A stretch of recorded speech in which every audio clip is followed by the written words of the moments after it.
sakit dia meninggalkan saya ya. Jadi saya tidak terlalu tahu sama sekali. Saya tahu-taunya pas saya menjelang cerai, keputus cerai dia main ke rumah saya. Cukup lumayan lama ya, sampai tiap hari dia ke rumah saya. Ya saya pikir kita hanya sebagai saudara aja dan saya tidak mau tahu ke depannya dia gimana. Karena kita udah masing-masing sih. Aduh, kayaknya nggak perlu deh. Selamat menjalani aja pernikahannya gitu aja. Ya, mendukung ya. Kalau memang dia jodoh sih saya mendukung. Ini mendukung lah, mudah-mudahan ya mereka jauh lebih baik nanti berduanya. Harus gitulah, namanya juga janda banyak kan. Saya juga gitu, pertama kali kalau nggak dideket sama anak saya, mana mau saya sama dia. Kan dia deketnya sama anak saya dulu, baru saya mau sama dia. Dia kan caranya begitu emang. Dukunglah, biar kan kasihan juga. Lagi kan yang lama-lama pacaran, cepetan kawin.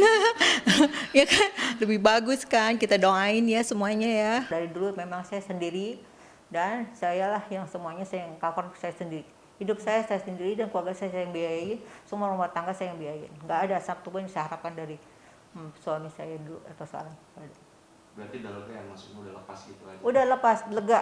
Alhamdulillah ya, sekarang saya lebih enjoy, tidak terbebani, hidup saya happy, saya ngatur hidup saya ke depan dengan anak buah saya dan karyawan saya. Nggak ada sih saya kasih ruangan untuk ruangan kerja, tapi dia kebanyakan main game doang.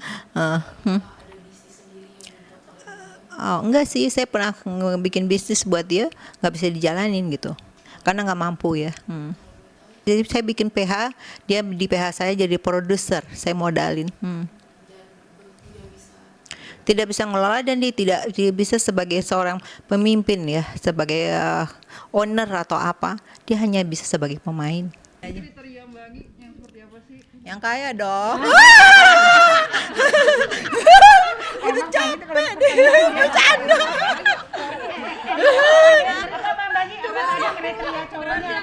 Yang kaya, keren dan pinter. Oh itu kurang. Bukan. Bercanda. Yang penting rajin bekerja, bertanggung jawab, dan jadi imam yang baik dan benar-benar tidak munafik. Sempat banyak kecewa dengan pihak sana, akhirnya menjadi pelajaran nggak Mbak? Pastilah. Ya udahlah, pastilah. Dalam hidup, namanya hidup. Semuanya saya yang menceraikan, saya yang bawa lawyer, itu aja. Jadi kan selama ini berita yang keliru kan, saya kasih tahu aja. Berarti bukan pihak sana ya? Bukan saya. Saya bisa tegesin aja bahwa saya yang menceraikan dia. Udah, karena dia sudah pergi dari rumah saya. Jadi saya ceraikan, udah titik. Dia pergi, semua barang udah dibawa pergi semua. Sejak saya kena stroke, terus saya sakit ke COVID, barang dia sudah tidak ada satupun di rumah saya. Bahkan tinggal jaket pun dia minta semuanya. Termasuk saat ini barang-barang branded yang Mbak Anggi berikan ini sampai Oke, saat ya sudah ini cukup menjadi semuanya itu. Itu masalah. Masih dipakai Mbak Anggi sampai sekarang masih dipakai. Ya sudah, saya udah semuanya. Ya semoga bermanfaat. Bermanfaat.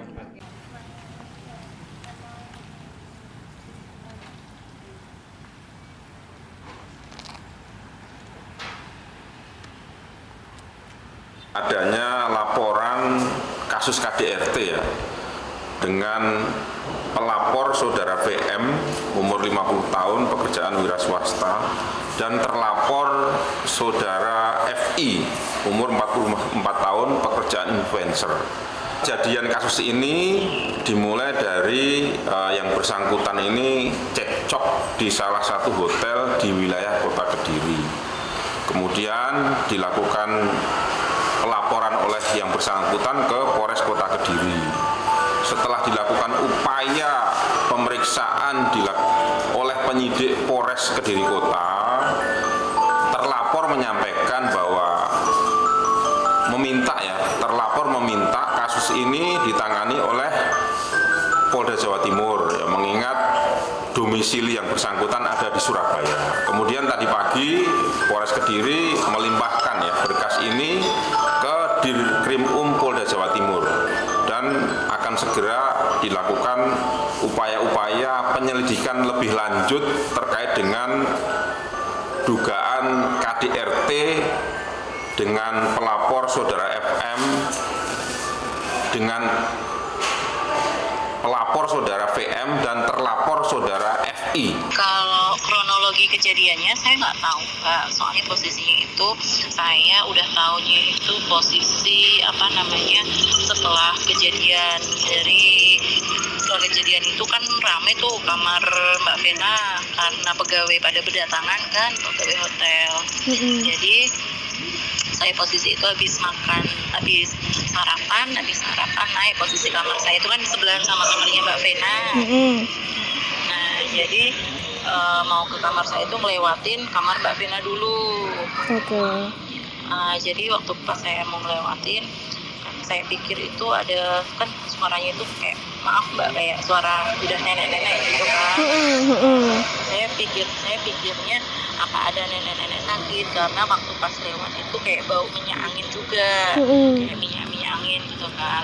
Terus waktu saya mau masuk kamar, ada salah satu petugas hotelnya itu ngomong sama petugas satunya lagi, dibersihin dulu aja, darahnya dibersihin bilang kayak gitu.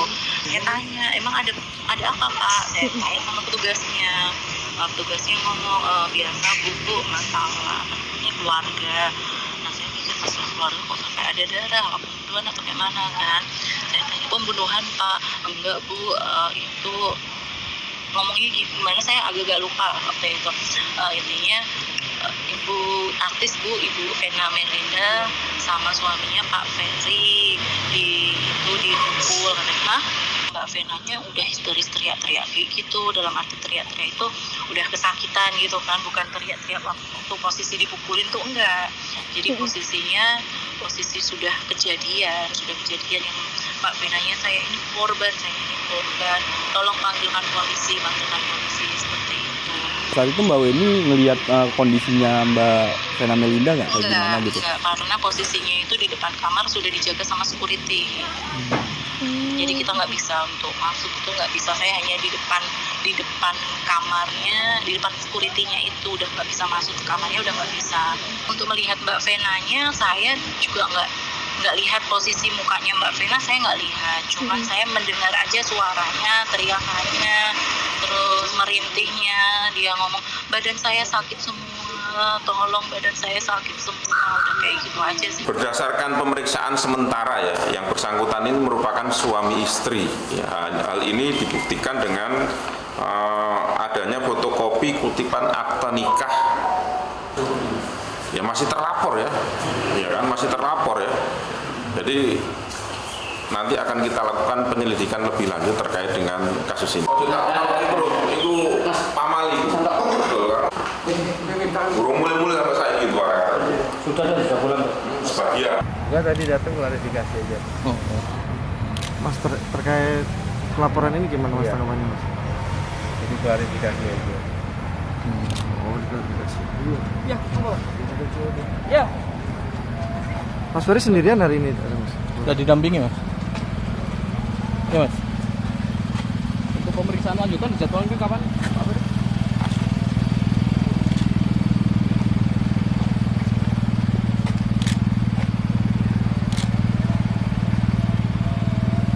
Telepon saya waktu itu ya, jadi bukan karena kesepakatan bersama, nggak mungkin kesepakatan bersama. Saya ini kan wedding ya, masa saya memutuskan itu kan nggak boleh. Jadi karena Ferry ya bilang, maksudnya Mak kayaknya aku ngadainnya cuma di Bali aja, sederhana. Jadi untuk yang di Jakarta nggak usah dulu kali ya Mak, ini kan COVID juga lagi tinggi gitu kan, apalagi undangan 250 orang gitu. Kayaknya mendingan ya aku yang di Bali aja deh Mak, itu juga nggak usah pakai IO, nggak apa-apa ya Mak, sederhana aja. Oh ya nggak apa-apa gitu. Permintaan Ferry yang mau sederhana aja. Setelah aku pikir-pikir, ngobrol sama orang tua, ngobrol sama semuanya, jadi sederhana aja deh Mak, nanti aku yang ngurusin sendiri. Aku masih nanya, kamu bisa Fer ngurus sendiri? Insya Allah bisa Mak. Ya udah nggak apa-apa gitu. Vena dan Ferry dari priwed, lamaran, pengajian, siraman, ngunduh mantu. Jadi 7 rangkaian itu nilainya 1.300.000.000. 1 miliar dari sisinya Madinah, 300 juta dari sisinya Vena. Yang jadi ada 2 nih yang mencarikan vendor untuk mereka berdua gitu ya. Sekali lagi Madinah dan timnya Vena gitu ya. Karena saya juga nggak pernah lihat gitu loh, nggak pernah lihat. Besar loh itu jumlahnya. Iya, tapi kan saya nggak pernah tahu 1,3 itu jumlah di apa aja gitu loh gitu. Jadi saya Ya saya nggak tahu sama sekali sih untuk apa aja 1,3 itu saya belum tahu gitu loh. Tadi kita emang udah ada keluarga sih Ada ya. keluarga gitu dan memang kalau dibilangnya mundur atau gimana memang sudah kesepakatan terutama saya dengan pihak WO gitu loh. Tapi ya so far hubungan kita berdua dengan WO ya baik-baik aja gitu loh. Seperti yang Elma juga sampaikan, gak ada masalah juga sama kita berdua. Jadi memang itu sih lebih ke kesepakatan bersama. Karena awalnya itu memang saya dan Vena ingin menikah tuh di Bali sederhana banget gitu loh. Cari masjid, terus langsung setelah akad nikah, resepsi di tempat yang memang Mbak Vena punya impian seperti Ya, itu. Medewi itu. Di Medewi itu. Saya tuh nggak pernah yang ingin seperti dan saya nggak pernah sih berpikiran saya menikahi Vena dengan endorse, nggak pernah. Dari awal tuh emang nggak pernah. Makanya di Bali memang udah dibajetin sama Udah, Abi. iya gitu. Dan memang itu Di Bali full tuh emang, saya yang nggak ada endorse kalau di Bali. termasuk cincin kawin dan alhamdulillah alhamdulillah saya dengan alhamdulillah ya, saya punya banyak teman yang sudah seperti saudara dengan toko-toko emas, perhiasan dan akhirnya mereka justru banyak banget dari awal tuh memang banyak yang ingin berpartisipasi. Cuma karena kita menghargai pihak WO yang menyediakan ya udah kita mengikuti. Tapi pada akhirnya saya menghubungi teman-teman saya, mereka antusias sekali gitu loh. Terus atau gimana? Cuman aku kenal aja juga belum sama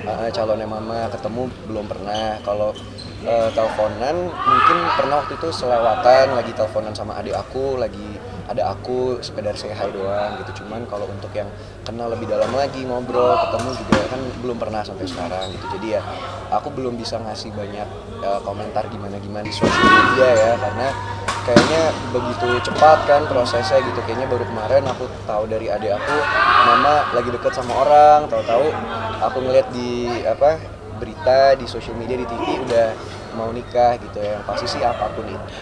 Jujur kalau menurut aku ya, kita sebagai orang memang tidak bisa menjudge seseorang dari masa lalunya. Tapi kembali lagi yang namanya watak dan karakter seseorang itu kan juga susah untuk dirubah gitu. Ini aku ngomongin hal yang umum ya, bukan spesifik gitu. Jadi apapun misalnya track record atau masa lalu yang ada di luar sana, dan jujur aku juga kurang update soal itu gitu. Aku kurang tahu gitu.